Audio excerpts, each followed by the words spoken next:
21 तारिख दिन माँ संतोषी जनकल्याण फाउंडेशन आड़ू लांजीगढ़ ब्लॉक मालीजुबांग पंचायत बंकाकुंडरू ठाने थिबार माँ संतोषी जनकल्याण फाउंडेशन आड़ू जनसंपर्क शिविर अनुष्ठित होइछे।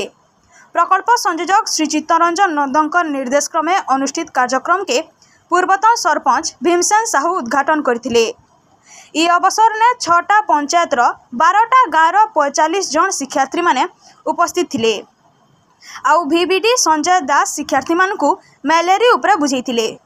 ई कार्यक्रम ने मुख्य अतिथि भावे लांजीगढ़ वेदांत CSR डिपार्टमेंट शिशिर तरफदेर जोग देइथिबार बेलके सम्मानित अतिथि भावे जोग देइथिले पहाड़पदर नायकी सरपंच वैद्यनाथ नायक जोग देगरी आजिर शिक्षित समाज सेवा केंता आगे जाई पारबा सेटा पिलामानकु बुझेइथिले। प्रकल्प संयोजक श्री चित्तरंजन नंद कार्यक्रम परिचालना गाँ गाँ ने सचेतनतार वार्ता पहुँचवा बोली कहिथिले। कलाहांडी जिला लांजीगढ़ प्रतिनिधि सुशांत कुमार माझी रिपोर्ट धना टीवी।